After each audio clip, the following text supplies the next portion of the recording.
All right, good morning everyone. I'm very happy to be here with you today, and I hope we can learn a lot from today's talk. So, anyone here has considered medicine as a career? Okay, great. And anyone has an idea of what rheumatology is? That's a little bit tougher, okay. So, what could detectives and rheumatologists have in common? Well, the answer is curiosity. So, rheumatology is the branch of medicine that treats autoimmune diseases. These are the diseases in which the immune system has become reactive and is attacking the healthy cells. So as rheumatologists, we actually have to be detectives in medicine and pay close attention to the clues and any small details from the patient's cases in order to get to an appropriate diagnosis. These autoimmune conditions affect multiple organs, and they can actually cause organ damage. So these conditions need early treatment. And let me start with a mystery case. So this is the case of the vanishing energy. Clue number 1, the tire track star. This is Maya. She's a 16-year-old junior in high school, and she enjoys running. She's actually a very good runner. But over the past month, she's been feeling very tired, very fatigued. She cannot even run 100 meters anymore. Clue number 2, a mysterious rash appears.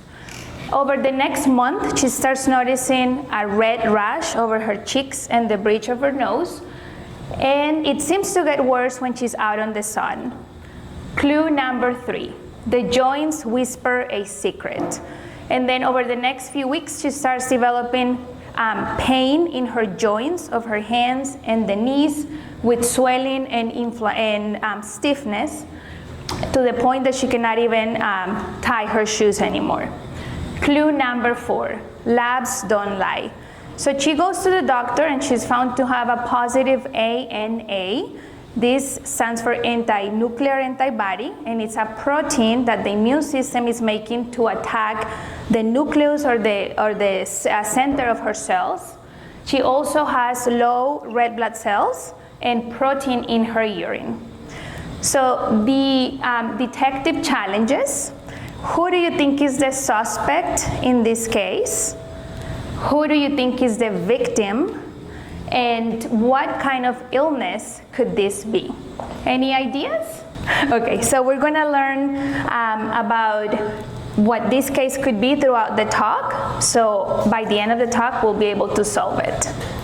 And this is just a summary of what we're going to discuss today.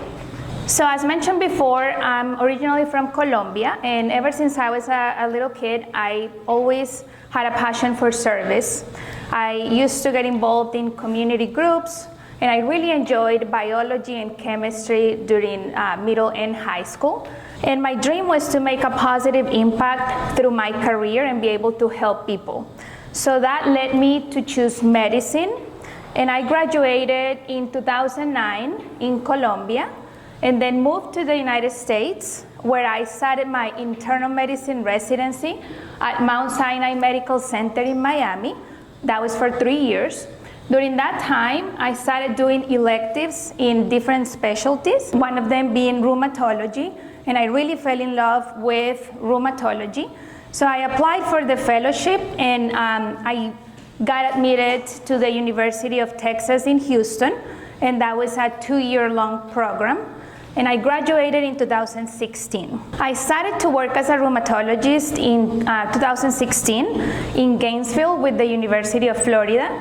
And then I was in Miami for about a year, and then in Daytona Beach for about a year as well, before coming to Central Florida, where I decided to open my own independent practice by the name of Rheumatology Plus, which is located in Claremont. In our clinic, we strive to treat patients, with all the values that are most important for us, which are kindness, integrity, respect, and honesty. and we specialize in caring for Hispanic patients, as we see a huge need for bilingual doctors in the community. We also try to have a good communication skills with our patients and treat them with compassion and care. Rheumatology Plus has been a blessing in many ways. It has helped to create job opportunities for other people. So besides the doctor, we have a medical assistant, an administrator, a biller, an accountant, and we have a call center with 2 staff members. We see patients that are in need for rheumatology consultations, and that could be in person or via telemedicine. And we actually see nearly 2 out of every 3 patients in our practice actually prefer care in Spanish. So this highlights the importance of offering bilingual and culturally competent services. As I mentioned, we're located in Claremont, and this is just to show you a map of the area. There are only 2 rheumatologists in the whole area, another doctor and myself. And approximately there are 577 practicing rheumatologists in Florida. From those, not even 20% offer bilingual services. So there is a huge need for that. What are the steps to become a doctor and then a rheumatologist? So of course, during high school, it is advised to pay close attention to subjects like biology, chemistry, physics, and math, all of them science. And then get involved in extracurricular activities related to healthcare. Then an undergraduate degree, which lasts 4 years, and it is advised to get a major in a science-related field, and maintaining a high GPA and preparing for the medical college admission test. Then medical school lasts 4 years, and in the beginning is heavier on the basic science like anatomy, pharmacology, physiology, and then students go on to start doing their hands-on practice with patients. Then doctors already can decide which specialty they want to go to. In my case, I chose internal medicine. That is a 3 years residency, and it's a hands-on training, mostly in hospitals. And then doctors can continue to practice as internal medicine physicians, or they can go into a subspecialty. So in this case, I chose rheumatology, and we specialize in autoimmune diseases and musculoskeletal disorders. This is just to show all of the options for medical schools that we have in the state, with 2 of them being in Orlando, the University of Central Florida, and also the Osteopathic College of Medicine in Winter Garden. And this shows the options for rheumatology fellowship in Florida. Again, we have 1 of them in Orlando at UCF. So these are tips for becoming a doctor and a rheumatologist. Volunteer. So this is very important. If you guys are interested in following medicine as a career, it is very important to seek internships or observerships with doctors in the community or hospitals, and throughout the medical career, staying up to date, because medicine is always evolving, and to develop interpersonal skills. Because being a doctor is not just knowing science, but it is actually, there is a huge need to know how to communicate effectively and empathize with your patients. But what does STEM have to do with being a doctor? Well, lots of things. So in science is the foundation of the medical knowledge. Subjects like anatomy, biology, chemistry, physiology. And this helps to understand how organs function, how medications work, etc. With technology, we use advanced medical tools and equipment every day in medicine. So like operating an MRI machine or managing the software for the medical records.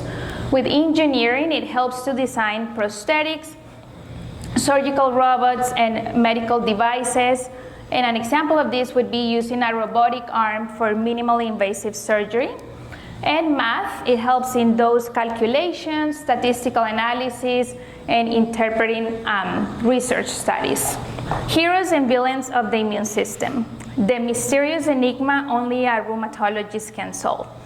So through the talk, we're going to explore the fascinating world of rheumatology as a detective of the human body, where science, technology, engineering, and math come together to diagnose and treat autoimmune diseases, improving patients' lives through medical innovation. So what is rheumatology? So as we've mentioned before, it is a branch of medicine that specializes in studying, diagnosis, and treating conditions that affect the joints, the muscles, the bones, and the immune system.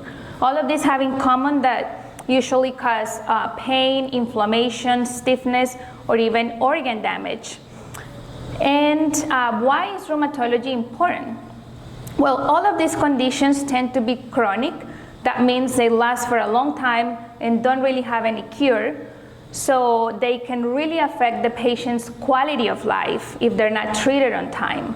So we help patients to reduce pain, improve mobility, prevent organ damage, and guide them to live better with their condition. What do? We listen to the patient's symptoms. We order studies like blood tests, x-rays, magnetic resonance imaging. We diagnose the disease, and then we come up with a treatment plan for the patient.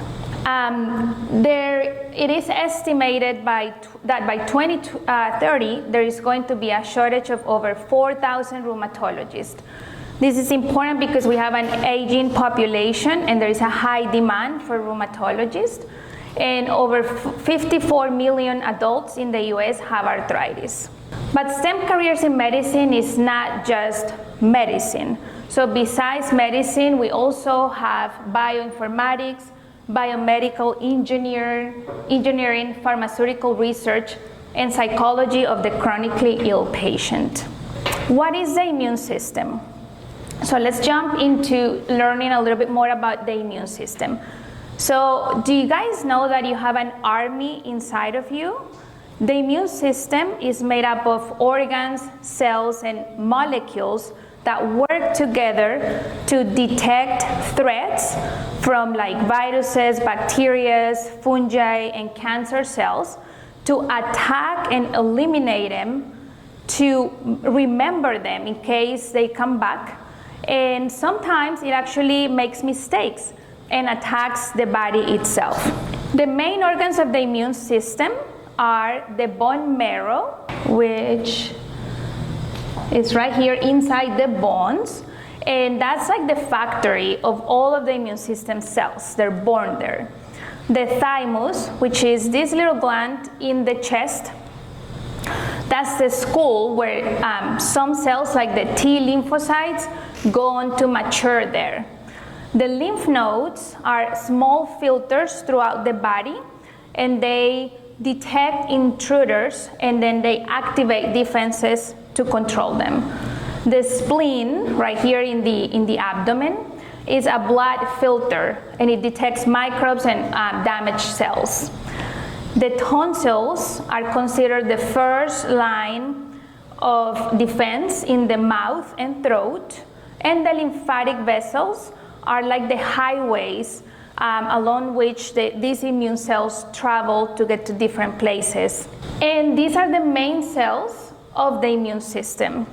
So before we jump into the cells, there are two types of immune system: the innate and then the adaptive immune system. So for the innate immune system, we can think of it as the rapid responders. So it's non-specific, but it's very fast. The adaptive immune system is much slower, but it's much more specific. So it customizes the response to whatever is attacking the body. So in the innate immune system, the main cells are the macrophages, which are considered invader eaters. They engulf anything that should not be there, and these are the macrophages. The neutrophils, these little guys here, are like the rapid response troops.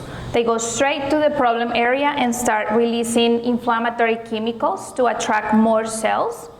The natural killer cells, they're considered the snipers. They kill infected or cancerous cells. And the dendritic cells are more like messengers. They carry information about the enemy to the lymphocytes, and they make that bridge between the innate and the adaptive immune system. For the adaptive immune system, the main cells are the T lymphocytes, and these are like the detectives. They search for infected cells and destroy them. And the B lymphocytes, which are like weapon makers. They make antibodies that are used to against invaders. What happens when this army, the immune system, that usually works for you to defend your body against threats, gets confused and attacks the body? Well, that's how autoimmune diseases come to life. And they can cause a lot of pain, inflammation, fatigue, stiffness, or even internal damage.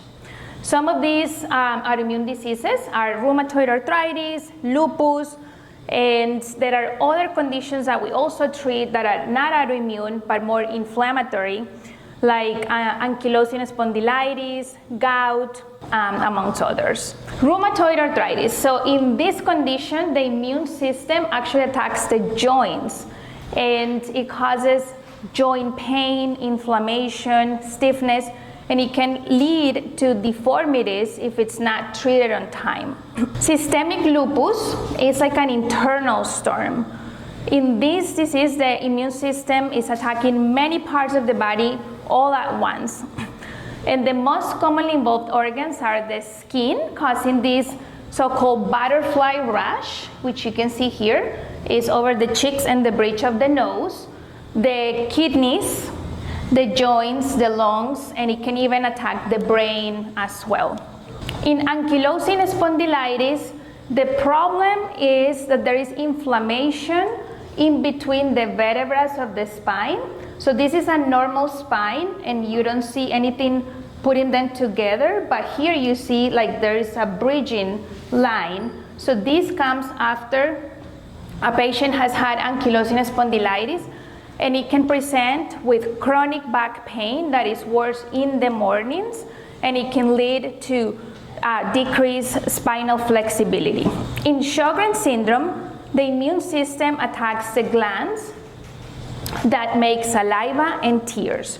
So patients usually have severe dry eyes and like a sensation of having sand in their eyes, and severe dry mouth. In gout, the problem is not the immune system attacking the joint, but it's actually an excessive amount of uric acid that is depositing in the joint space and driving all the inflammation there. So it could be very painful, and it's commonly seen in the big toe.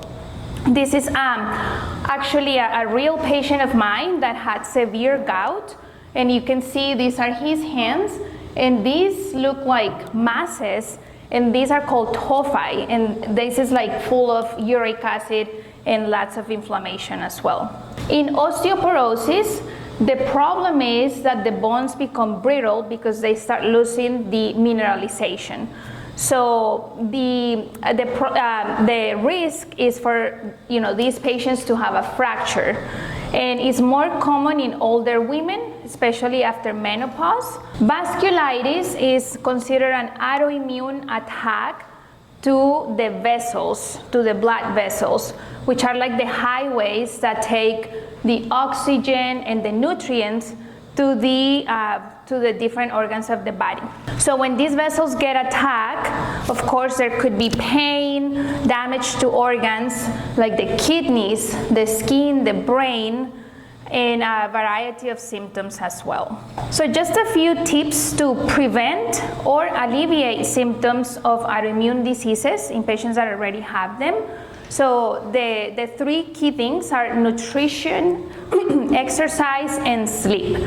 So eating healthy, a diet rich in fruits, vegetables, fish, nuts, and avoiding ultra-processed foods is very important because this decreases inflammation and strengthens the immune system. Having good sleep, at least 7 hours, because that's the time the body uses to repair. Regular exercise, we recommend about 4 to 5 times per week of physical activity, which improves pain, stiffness, mood, and reduces inflammation. And stress management, so using techniques like meditation, deep breathing, and things like that, because chronic stress can actually trigger autoimmune diseases. Smoking has actually been found to be a risk factor for rheumatoid arthritis and for lupus and other autoimmune diseases, so definitely avoiding smoking. And other things, maintaining an adequate vitamin D level, staying hydrated, having regular checkups, especially if patients are already diagnosed with an autoimmune disease. It is very important to be compliant with their doctor's visits, with their medications, and with their labs. And I wanted to introduce you to Kiera. She's one of my, Is there a cure for lupus, or they still don't have a cure? We still don't have, so he's asking if there is a cure for lupus. So we still don't have a cure for it. However, medicine has advanced significantly, and before we used to only had like medications to treat the symptoms, but now we actually have medications that can change the course of the disease. So these are called like disease-modifying anti-rheumatic agents, and patients actually get less organ damage and can live a better life. So what if the person has other conditions or medical and they can't take the medication for it? I'm sorry, can you repeat the question? Like, let's say like the person has like heart disease and some other diseases that they can't use the medication for lupus. So how would that help? So, well, because there are at least a few of them, so it's not only one. So for example, if a patient has heart disease and cannot use a specific medication, we can find another one that he can use. All right, so this is Kiera. She's one of my patients, and she kindly shared her story with us. So let's listen to her. My name is Kiera, and in April of 2024, I was diagnosed with lupus. My diagnosis came as a bit of a shock. It was bittersweet. I had been experiencing a lot of symptoms that I really didn't know what they were. So to finally get a diagnosis was very helpful. I will say people with lupus can look pretty normal. You would never really know they have lupus because it is such an invisible disease is what they call it. But I personally experience extreme fatigue. I can sleep for 10 plus hours and I will still be extremely tired. So even in the days that I have to go to work, I'm extremely tired, very hard to focus, very hard to get out of bed, and I just go about my day. A lot of people don't even really realize it unless you say something. Even with the joint pain, it's one of those things that people can't see that, but you feel it, and you still push through and do what you have to do. However, it's also all about really paying attention to your body. I know when my body reaches its point where I just need to rest, and it's okay to reach out to your employer or whoever and just let them know that I'm really experiencing some symptoms and I think I need some time off. I will say, with speaking with Dr. Otero, we have finally been able to get a treatment plan that works for me. So I take Plaquenil twice a day, and I take a Benlysta injection once a week. Those help manage my symptoms as well as minimize my symptoms. So I still have symptoms.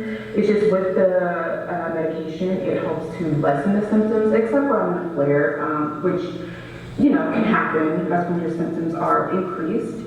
And I have my blood work done every 3 months.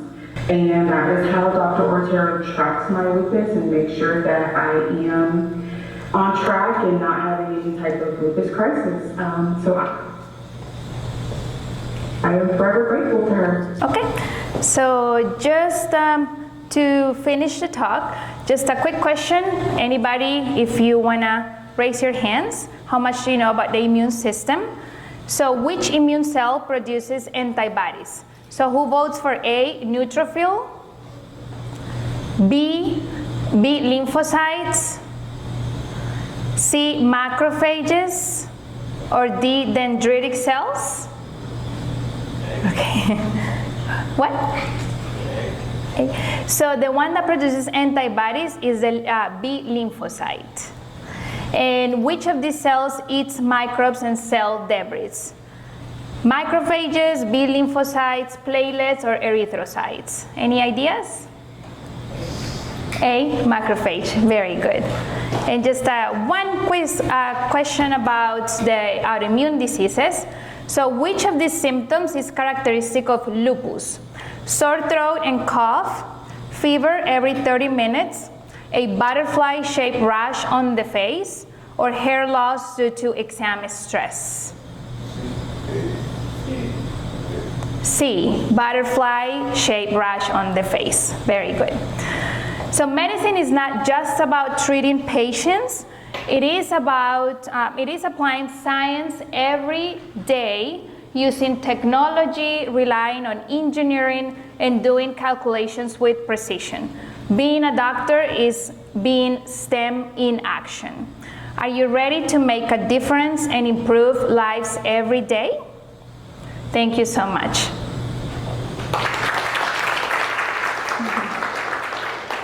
Any questions? Está permitido que una mujer embarazada diagnosticada de lupus puede que el embarazo anule o apague o desaparezca el lupus. ¿Eso es verdad o mentira? O no sé. Okay, so I can translate it. So Five is asking if there is a myth that if a woman is pregnant, during the pregnancy the lupus can disappear. So that is not true. Actually, sometimes during pregnancy, lupus can get worse because there is another human being being developed, and sometimes that really triggers the immune system to be more reactive.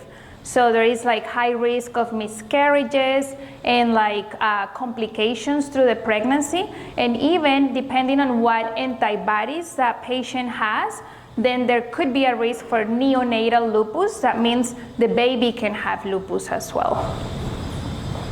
Yes? How many years of school did you go through? 13. Does lupus get worse with age? With age? So he's asking if lupus gets worse with age. So that's a very good question. So lupus is more commonly seen in women. So 9 out of 10 patients with lupus are women, and usually between the ages of 15 and 45. So that's like the peak. So it doesn't get worse with age.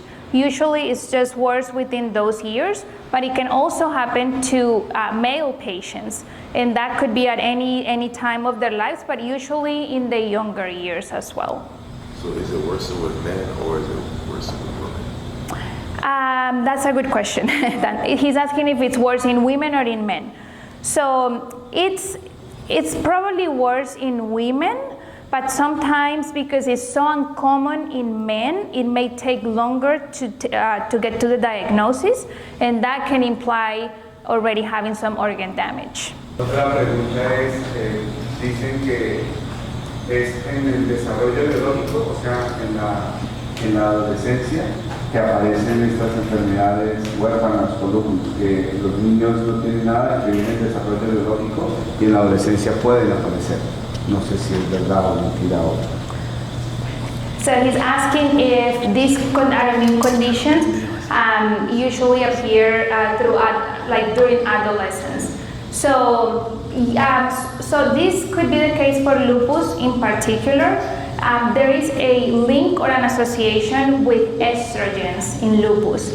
So that's why it's much more common in women, and it's much more common between the ages of 15 and 45, and really rare after menopause. So yes, some of these conditions, especially lupus, can actually appear during teenage years.